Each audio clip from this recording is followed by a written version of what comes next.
শুভ নববর্ষ। নববর্ষ গতকাল অতিক্রান্ত হয়ে গেছে। নববর্ষ শুরু হয়েছে, শুভেচ্ছা আমি আজকে জানাচ্ছি। এবছরের এই নববর্ষ বা বর্ষ শেষ, এই আবহাওয়াটা প্রতিবার খুব আনন্দমুখর থাকে আমাদের বাঙালিদের কাছে। এবছরটা তেমন হলো না। তার কারণ এই সময়সীমার মধ্যে আমরা দেখলাম মুর্শিদাবাদ জেলার জ্বলছে। আমি নিজে মুর্শিদাবাদবাসী হিসাবে গত কয়েকদিন খুব মনটা খারাপ ছিল। আমি যদিও মুর্শিদাবাদের দক্ষিণ দিকের বাসিন্দা, কিন্তু উত্তর মুর্শিদাবাদের এই অস্থির জ্বলন্ত অবস্থা দেখে আমার সত্যিই খুব আমি বিচলিত ছিলাম। আজকে অনেকটা ভালো লাগা তৈরি হয়েছে। তার কারণ হলো এই সমাজ মাধ্যমে এবং সংবাদ মাধ্যমে এবং আমার যারা পরিচিত জন রয়েছে ওই সন্নিহিত এলাকায়, তাদের কাছ থেকে খবর পেলাম যে মানুষ আবার স্বাভাবিক জীবনযাত্রায় ফিরছে। এটা খুব ভালো খবর। আমি ওই এলাকার বাসিন্দা না হলেও বিভিন্ন সময় কাজকর্মের সূত্রে আমি গিয়েছি। ওই বিস্তীর্ণ অঞ্চলকে আমার দেখার সুযোগ হয়েছে, সেখানকার মানুষের জীবন যাপনকে দেখার সুযোগ হয়েছে।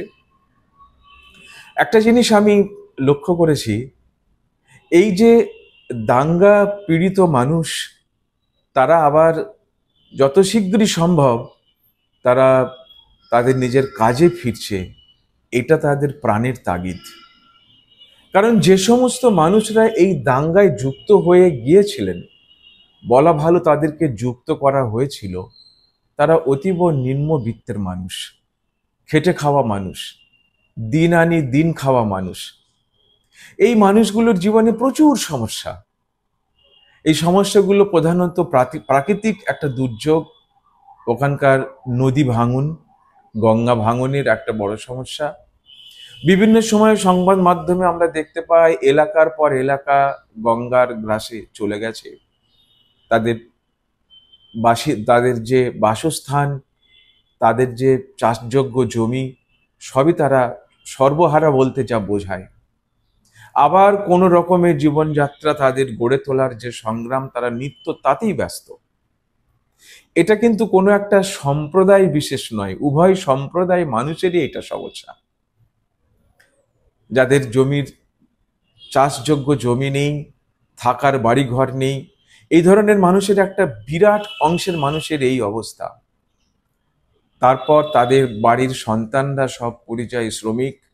লক্ষ লক্ষ, আমি শুনেছি প্রায় 15-16 লক্ষ মানুষ শুধু মুর্শিদাবাদ থেকেই পরিযায়ী শ্রমিক।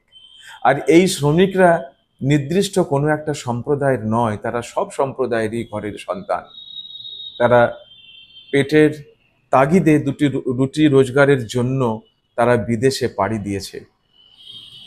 তাদের সংসার, তাদের সেই ধরনের মানুষদেরকে নিয়ে রাজনীতির সাথে যুক্ত মানুষরা রাজনৈতিক লাভের জন্য তাদেরকেই এই দাঙ্গাতে জড়িত করেছে। দাঙ্গা তাদেরকে দিয়ে করানো হয়েছে। এটা কিভাবে করা হয়েছে, প্ররোচনা কারা দিয়েছে, কিভাবে হয়েছে, এবং সেই বিষয়গুলো নিয়ে আর নতুন করে আলোচনা করার কোনো অবকাশ নেই, কেননা তা বহুল আলোচিত।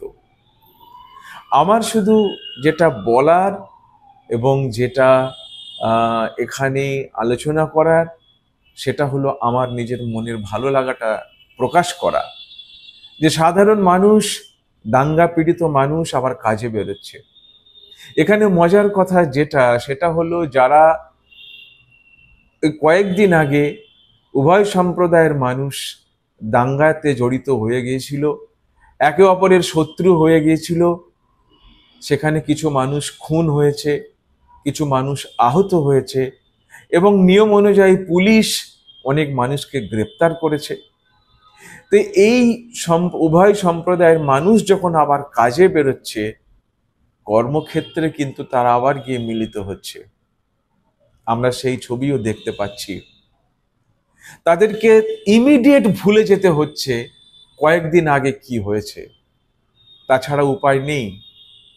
কেননা আমাদের দেশের এই বাংলার এই যেখানে দাঙ্গা হয়েছে সেই অঞ্চলের আমাদের যে একটা জনভিত্তি, যাকে আমরা বলি যে একটা ফেব্রিক্স, সেই মানুষের চলাফেরা, মানুষের বাসযোগ্য সব গায়ে গা লাগিয়ে, ফলে তাদের কর্মক্ষেত্রে একে অপরকে কিন্তু নিয়েই চলতে হবে। শত্রুতাটা রাখলে পারে সেটা সম্ভব নয়।